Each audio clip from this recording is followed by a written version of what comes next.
24 अप्रैल 2024 को फ्राइडे के दिन एक 60 इयर्स की लेडी हंदवारा जो डिस्ट्रिक्ट कुपवारा में है वहां एक पीर बाबा के पास एज यूजुअल स्पिरिचुअलिटी और प्रॉब्लम्स के सॉल्यूशंस के लिए जाती है।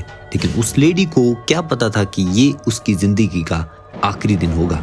ये पीर बाबा उस लेडी को अपने पास बैठाकर बेरहमी से एक कुल्हाड़ी लेकर उसके सर पर मार देता है और अनफॉर्चुनेटली उस लेडी की वहीं पे डेथ हो जाती है।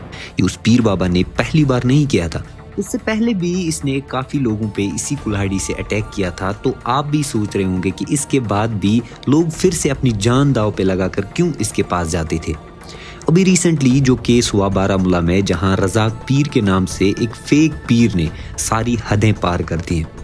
काबा का रेप्लिका और प्रॉफिट होने का दावा करने तक लोग इस पीर के पास जाते रहे और आपने नोटिस किया होगा कि इसके विक्टिम्स यूजुअली वुमेन्स होते हैं। रज़ाक पीर का ये केस हमारे कश्मीर के लिए एक बहुत बड़ा अलार्म है कि कैसे हमारी औरतें ये फेक रिलीजियस गुरुज से मैनिपुलेट होते हैं। इस सब के पीछे एक बहुत बड़ा शॉकिंग सिस्टम है दोस्तों। ऐसा क्या लूप होल है हमारी सोसाइटी में, क्यों और कैसे हमारे लोग बार बार इन चीजों के शिकार होते हैं।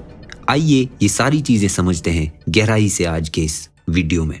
हम पीरों फकीरों को डॉक्टर भी समझने लगे हैं। यहाँ पे पीर कहने वाला एक शख्स था जिन्होंने एक इत्तेकादी जालसाजी और धोखेबाजी के उस शोबे को बेनकाब करने की कोशिश कर रही है।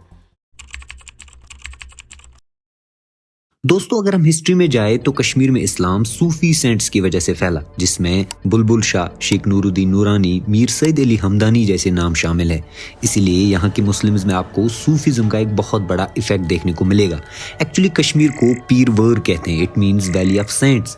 हमारी ट्रेडिशनल औरतें और मर्द भी इस चीज़ से काफ़ी इन्फ्लुएंस होते हैं। ये लोग इजीली किसी भी पर्सन को जो खुद को पीर कहता है उस पर बिलीव करते हैं। अभी रिसेंटली बारामूला का रज़ाक पीर का केस कश्मीर में काफ़ी ज़्यादा वायरल हुआ। ये आदमी लोगों को, स्पेशली औरतों को, जन्नत का रास्ता दिखाने के क्लेम्स करता था, खुद को नाउज़ बिल्ला पैगंबर कहता था। और इसने हद पार तब की जब इसने काबा का एक रेप्लिका बनवाया और लोगों को कहा कि जो सऊदी हज करने नहीं जा सकता वो यहाँ पे ही उम्रा और हज कर सकता है। उसको हज उम्रा मेरे पास रज़ा बाप के उनके पास आया। दोस्तों ये सो कॉल्ड पीर बाबा चरस कंज्यूम करता था, गाना बजा के उस पे नाचता था। एंड ट्रस्ट मी, लोग इसे स्पिरिचुअल हीलर कहते थे। That's more than something called as blindness. कैसे लोग इस चीज को अभी तक एक्सेप्ट करते आए। एंड आप जरा इमेजिन करो कि अगर सोशल मीडिया नहीं होता तो इस शैतान की लेवल कहाँ तक पहुँच जाती और क्या क्या चीज़ें हमें देखने को मिलती। कश्मीर में ऐसे केसेस हमें बहुत ज़्यादा देखने को मिलते हैं जहाँ बात सिर्फ क्लेम्स तक लिमिटेड नहीं रहती। काफ़ी बार हमने देखा कि जहाँ एक पीर बाबा ने बहुत सारी लड़कियों को सेक्सुअली एक्सप्लॉइट किया, जो एक बहुत बड़ा नुकसान है सोसाइटी के लिए। पाकियाकर का एक जालसाज जो अल्लाह के पाक कलाम के नाम पर मासूम लड़कियों की असमतों की बेहुरमती करता था। दोस्तों आपने नोटिस किया होगा कि इन पीर बाबाओं को कभी भी उस इंसान के थ्रू एक्सपोज नहीं किया गया जो कि इसके फॉलोअर्स हैं। हमेशा एक आउटसाइडर ने ही इस चीज को एक्सपोज किया। इस चीज के पीछे की रीजन को हम एक एग्जांपल के थ्रू समझते हैं। मान लो आपने कोई बिजनेस डील की या कोई चीज परचेज किया या कोई भी वैल्यू एक्सचेंज किया आपने। इस डील में ऑब्वियसली दोनों पार्टीज एक प्रॉफिट के माइंडसेट से आती हैं। आपने वो चीज लिया क्योंकि उससे आपको फायदा होगा और बदले में आपने पैसे दिए जिससे दूसरे बंदे को वैल्यू मिला। इस डील में मान लो आपको उस चीज की पूरी नॉलेज नहीं रहती कि मटेरियल कैसा होगा, ये चीज अगर खराब हुई या ओवरऑल आपको फायदा हुआ कि नहीं, ये आपको पता नहीं है। अब जब आपने पैसे दिए तो साइकोलॉजी के हिसाब से आप हमेशा उस चीज के पॉजिटिव चीजें कंसिडर करोगे। अगर वो चीज वर्थ इट नहीं है फिर भी आप उसको वर्दी कंसिडर करोगे। That's the mind game. ऐसे ही जब एक पीर बाबा आपके सामने कोई कैरेक्टरलेस एक्टिविटी करता है, अगर आप उसके पास वैल्यू एक्सचेंज के लिए आए हो then you will not consider his irrational behaviour. अब ये चीज आपको सिर्फ कश्मीर में या मुस्लिम्स में नहीं मिलेगी। हर रिलीजन में ऐसे फेक गुरुज होते हैं जो रिलीजन के नाम पे लोगों को पागल बनाते हैं। एंड ये सबसे आसान है क्योंकि जब बात रिलीजन की आती है तो लोग उस टाइम पे सोचते नहीं हैं। चाहे वो आसाराम का केस हो, राम रहीम का केस हो या ये 10 साल का अभिनव अरोरा जो दिल्ली में रहता है, खुद को एक रिलीजियस गुरु कहता है और ये बच्चा लोगों को रिलीजन के नाम पे बेवकूफ़ बना रहा है।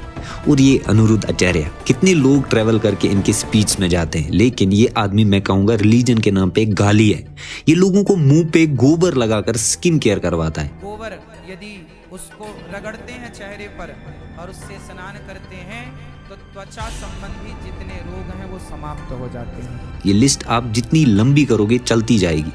तो दोस्तों अगर हम वापस कश्मीर और इस्लाम पर आए तो ये पीर सिस्टम का एटलीस्ट इस्लाम से कोई ताल्लुक नहीं है। यहाँ में डिवाइन पावर्स या हमारे मैसेंजर्स की बात नहीं कर रहा।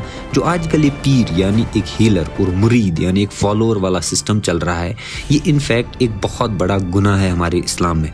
दोस्तों इस्लाम सिर्फ एक रिलीजन नहीं है, ये एक सिस्टम है, वे ऑफ लाइफ है, जहाँ अल्लाह ने हमारे लिए रूल्स इजीली अवेलेबल कर दिए हैं हमारे नबी सल्लल्लाहु अलैहि वसल्लम के रूप में और कुरान मजीद के रूप में।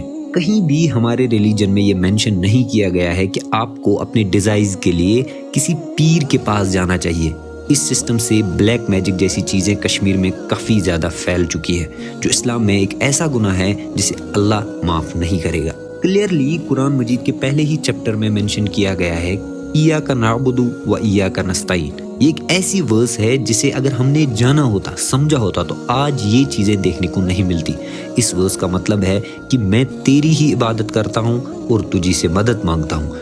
कुरान के चैप्टर 27 वर्स 62 में अल्लाह फरमाते हैं, कौन है जो एक बेबस की दुआ को सुनता है जब वो उसे पुकारता है, फिर उससे उसकी मुश्किल को दूर करता है और तुम्हें जमीन पर अगलों का खलीफा करता है। क्या अल्लाह के साथ कोई और भी है जिसकी ये क्वालिटीज हो? बहुत कम नसीहत हासिल करते हो तुम। यहाँ मैं कोई रिलीजियस स्कॉलर नहीं हूँ जो आपको कुरान या इस्लाम सिखा रहा है, बल्कि मैं आपको ये बताने की कोशिश कर रहा हूँ कि अगर हमने अपने रिलीजन को समझा होता एक रैशनल माइंड के साथ, तो एटलीस्ट मुस्लिम्स में ये इंसिडेंट्स देखने को नहीं मिलते जहाँ चीजें इतनी क्लियर कट है। कैसे एक मेंटली रिटार्डेड पर्सन को हम एक स्पिरिचुअल हीलर इजीली मान लेते हैं, कैसे हम अपनी औरतों को अलो करते हैं इन शैतानों के पास जाने के लिए। हमें क्वेश्चन करना सीखना होगा। अगर किसी भी चीज को कोई क्लेम कर रहा है स्पेशली रिलीजन में, उससे पूछो कि इसकी बेस क्या है। And most importantly religious scholars को एक बहुत बड़ा रोल बनता है उनका यहाँ पे अपनी ऑडियंस को अवेयर करने का। उन्हें बताए कि इन चीज़ों से बचना कैसे है। उनकी रिस्पॉन्सिबिलिटी बनती है ऐसी चीज़ों को हाईलाइट करने की, रादर देन एक दूसरे से लड़ना उन चीज़ों पर जो कभी ठीक नहीं हो सकती। इस सोशल लेवल के लिए अलग से लॉज होने चाहिए जो गवर्नमेंट की रिस्पॉन्सिबिलिटी बनती है। और सबसे बड़ी बात, इंडिविजुअल लेवल पे हमें अपने आसपास इन चीज़ों को देखना होगा। उम्मीद करते हैं कि आपको इस वीडियो से कुछ वैल्यू मिला होगा। यहाँ तक वीडियो में बने हुए हैं तो इस चैनल को सब्सक्राइब करके जाइए, और अगर आप इस वीडियो को फेसबुक पे देख रहे हैं तो हमें फॉलो जरूर कीजिए। बहुत बहुत शुक्रिया।